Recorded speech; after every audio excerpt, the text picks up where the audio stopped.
Welcome to Learn JMeter series. In this season 3, episode 9, we are going to see about two things. One is loop controller and transaction controller. First, let us cover the loop controller. Whenever you add the loop controller to your test plan, basically it will run your children n number of times. This is how it looks in your test plan. You have to just enter the number, or if you want to run infinity times, you can just check this box, or you can enter -1. You can access the index of your loop controller using the jm underscore, the name of the loop controller underscore idx. The index always starts with 0 in JMeter. There are two places you will see this loop controller, the loop count basically. One is under the thread group and another one is the under loop controller. So you have to make a relation between these two, otherwise you will end up in getting more number of samples or less number of samples based on the number you configure.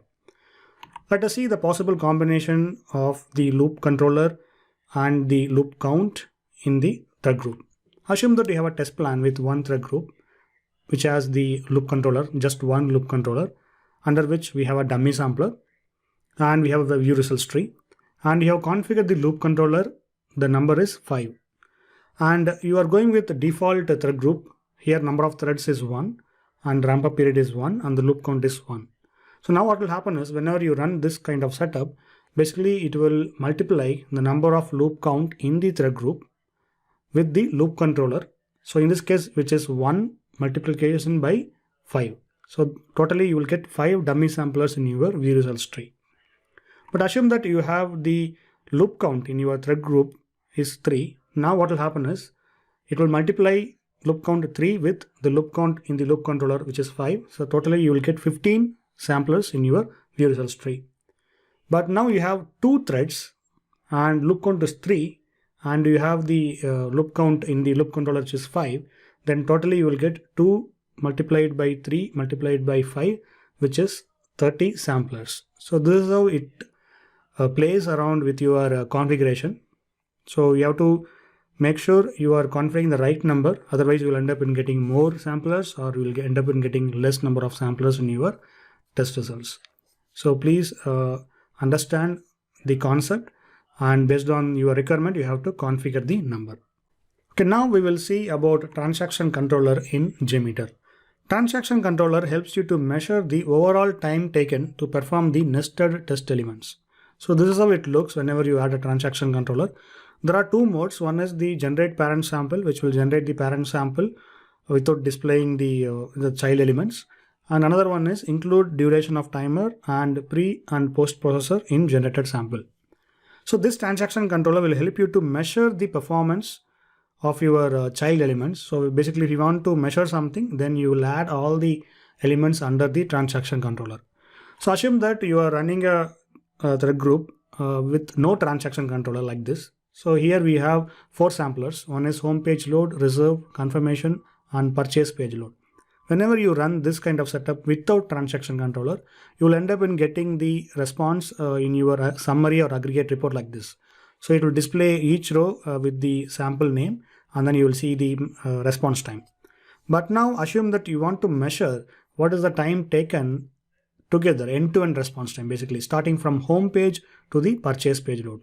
So what is the time taken? So instead of summing up by yourself, you can add the transaction controller like this. So if you add the transaction controller and put all your elements under the end-to-end transaction controller, the JMeter what will do is it will just sum up the response time as shown in the summary report, and then it will display the results in your summary or aggregate report. So here we have the home page load, reserve, confirmation, purchase page load, and also we have the end-to-end transaction controller.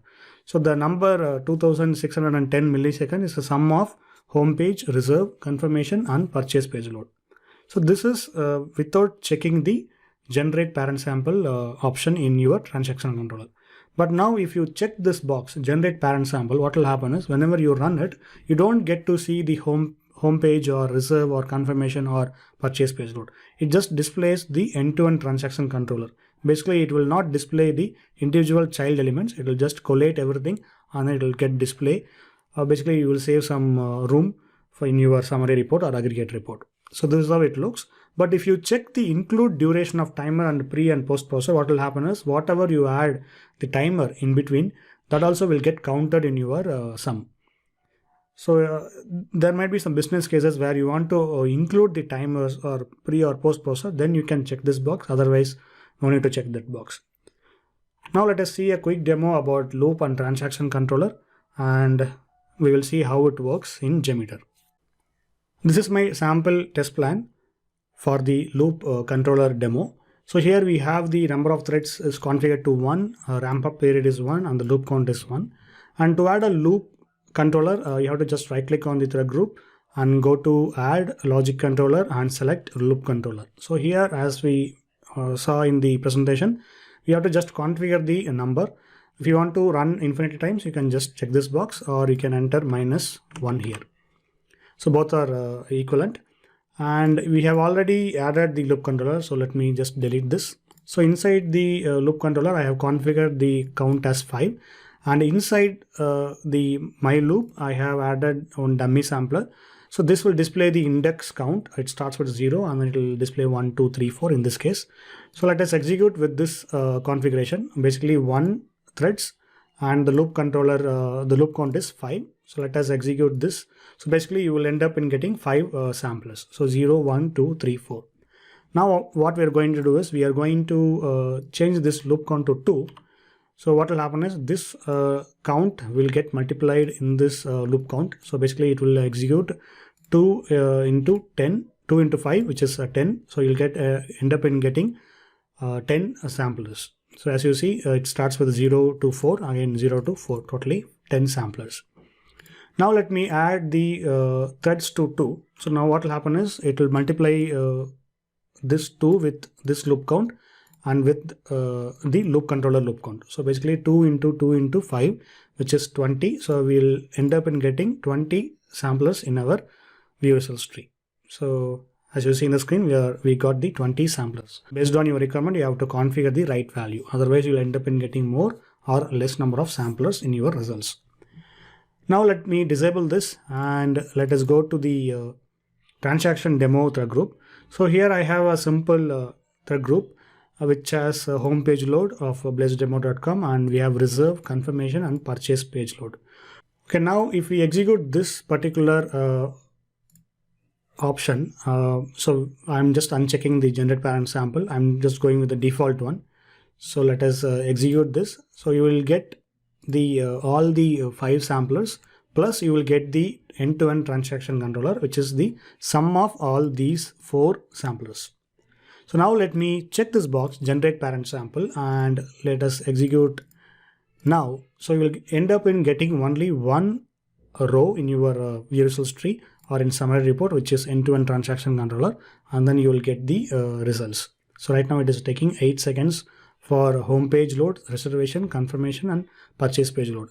Also, if you go to view results tree, if you expand it, you can see the all in detail. If you check this box, it will include the timer also. Let me add a timer here in this home page load.